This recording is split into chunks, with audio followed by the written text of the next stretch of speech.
नमस्कार friends. Krishna classes में आप सभी का स्वागत है। मैं हूँ प्रियंका।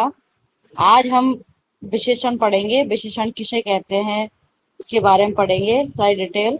और एक बार वीडियो को शुरू करने से पहले इसको प्लीज लाइक एंड सब्सक्राइब करें। इससे आने वाली जो भी वीडियोज है आप उसको लाभ उठा पाए। तो चलते हैं अपने विशेषण की तरफ। विशेषण किसे कहते हैं? विशेषण परिभाषा है दो जो शब्द संज्ञा या सर्वनाम की विशेषता बताते हैं वह विशेषण कहलाता है। विशेषण के बारे में बताते हैं कि जो शब्द विशेषता बतलाता है वो क्या कहलाता है। शॉर्ट रूप में देखो, जो शब्द विशेषता बताता है वो विशेषण कहलाता है। फिर विशेष किसे कहते हैं? तो जिसकी विशेषता बताई जाती है वह क्या कहलाता है? विशेष कहलाता है। विशेषता बतलाई जाती है उसे क्या कहते हैं? विशेष कहते हैं। और फिर आता है प्रविशेषण। प्रविशेषण किसे कहते हैं? जो शब्द विशेषणों की भी विशेषता बताए उसे क्या कहते हैं? प्रविशेषण कहते हैं। क्रिया विशेषण किसे कहते हैं? जो शब्द क्रिया की विशेषता बताए वह क्या कहलाता है? क्रिया विशेषण कहलाता है। फ्रेंड्स, आगे चलते हैं कि विशेषण के भेद या प्रकार।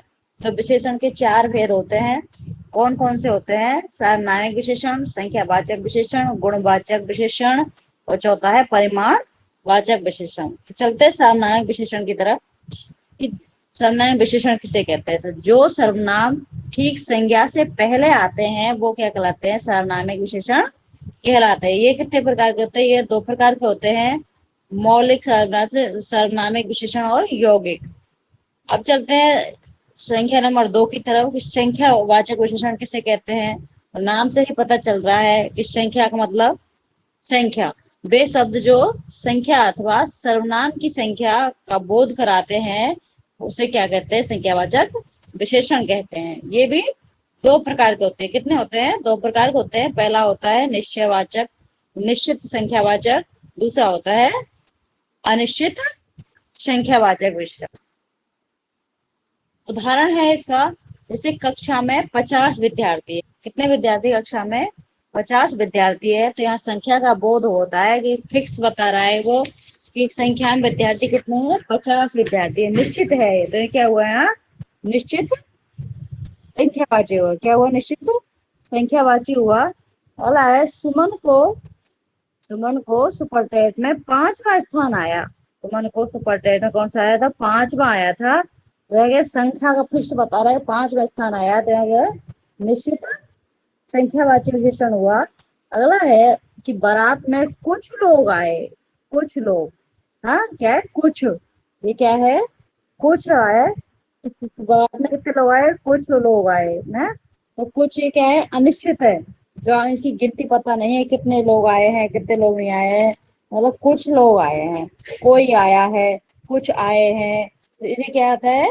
अनिश्चित में आता है। किस में आता है ये? अनिश्चित में आते हैं। अगला है गुणवाचक विशेषण। गुणवाचक विशेषण में क्या होता है कि जो शब्द संज्ञा अथवा सर्वनाम के गुण, धर्म और स्वभाव के बारे में बोध कराते हैं वे गुणवाचक विशेषण कहलाते हैं। ये कितने प्रकार के होते हैं? तो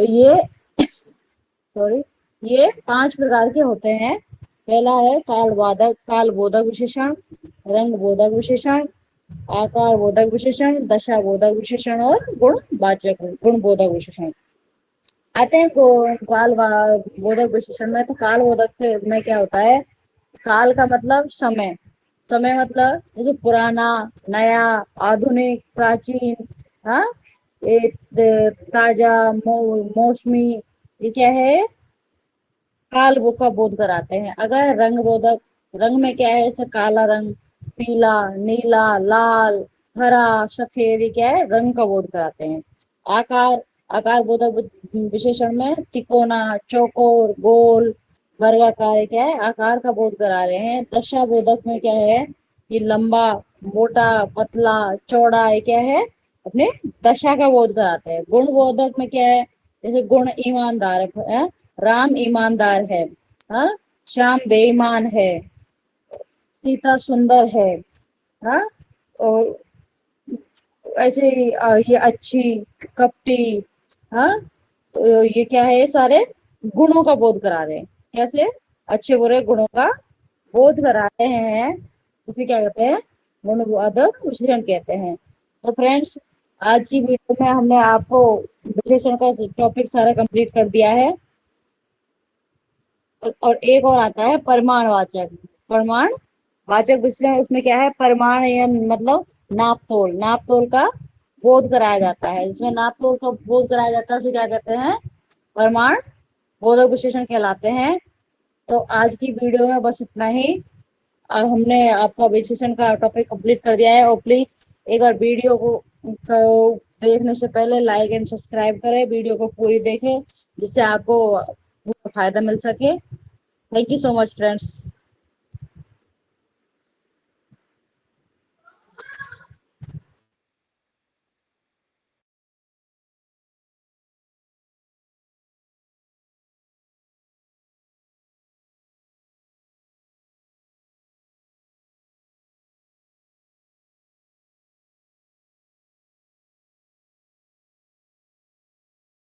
नमस्कार फ्रेंड्स, कृष्णा क्लासेज में आप सभी का स्वागत है। मैं हूँ प्रियंका।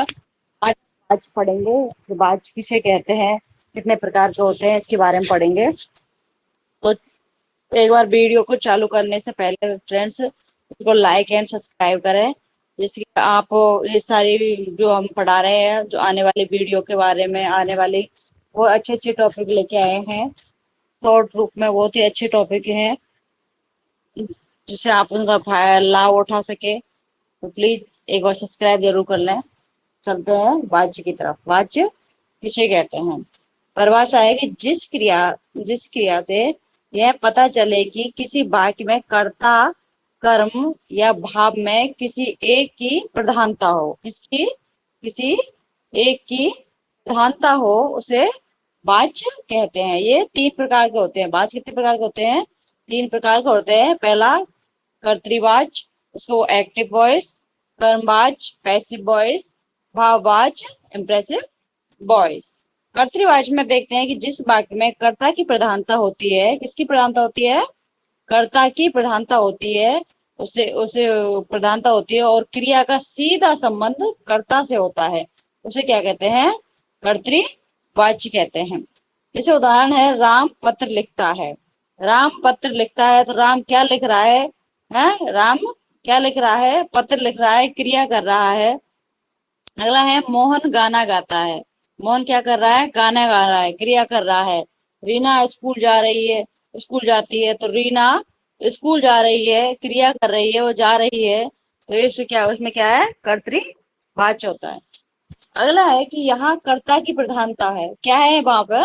कर्ता की प्रधानता है और क्रिया का सीधा संबंध कर्ता से हो रहा है, अतः यह कर्तृ कर्तृवाच्य होंगे। अगला है कर्मवाच्य।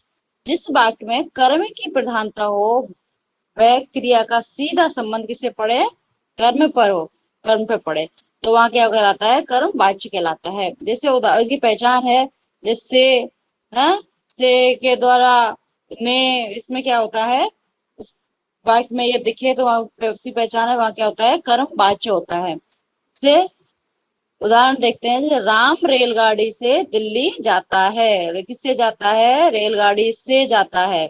ये तो उसमें से आ रहा है। देखिए राम किससे जा रहा है? रेलगाड़ी से दिल्ली जा रहा है, कर्म कर रहा है दिल्ली जाने का, तो इससे क्या है? इसमें कर्म वाच्य हुआ। फैक्ट्री बंद करा दी गई। फैक्ट्री क्या करा दी गई? बंद करा दी गई, तो यहाँ क्या हुआ? कर्म वाच्य हुआ। अपने आप नहीं हुई है, फैक्ट्री बंद करवाई है, कर्म किया है तब जाके बंद हुई है। पत्र लिखा गया, पत्र लिखा गया, कर्म किया गया है, तो वहां क्या हुआ? कर्म वाच्य हुआ। दूध पिया गया, दूध पिया गया, तो दूध पिया गया है, कर्म किया है तभी दूध पिया गया है, तो यहाँ क्या हुआ? कर्म वाच्य हुआ। प्यार किया गया, प्यार प्यार किया गया, तो यहाँ पे क्या है? कर्म वाच्य है। अगला है भाववाच्य। जिस वाक्य में कर्ता कर्ता व गौण अर्थात कर्ता व कर्म गौण होता है, कर्ता कर्म गौण होता है, लेकिन भाव की प्रधानता होती है तथा क्रिया का सीधा संबंध भाव से होता है, तो वह क्या कहलाता है? भाववाच्य कहलाता है। जैसे इसमें आप ये ध्यान रखो कि भाववाच्य, जैसे मुझसे वहां नहीं, वो नहीं, मुझसे उठा नहीं जाता, मुझसे खाया नहीं जाता, मुझसे चला नहीं जाता, जब नहीं आता है वहां पे क्या होता है, वहां बात होता है। जैसे मुझसे उठा नहीं जाता है, इसमें नहीं आ रहा है, देखो इसमें नहीं आ रहा है, मुझसे उठा नहीं जाता, तो वहां क्या हुआ, वहां बात हुआ, मुझसे चला नहीं जाता, तो उसमें क्या है, नहीं आ गया। हाँ, इसकी पहचान है वहां बाज की, जैसे ना जहाँ पे नहीं आ जाए तो समझ लो वहां बाज है। मुझसे खाया नहीं जाता, हाँ, मुझसे सोया नहीं जाता, तो वो क्या हुआ वहां पे, भाव वाच्य हुआ। क्या होता है वहां पर, भाव वाच्य होता है फ्रेंड्स। आज के इस टॉपिक में हमने आपको बात का टॉपिक कंप्लीट करवा दिया है। बहुत ही सिंपल टॉपिक है। तो आज की वीडियो में इस बाबा टॉपिक खत्म होता है, इसका बात का टॉपिक खत्म होता है। और वीडियो को एक बार सब्सक्राइब जरूर करें। Thank you so much friends.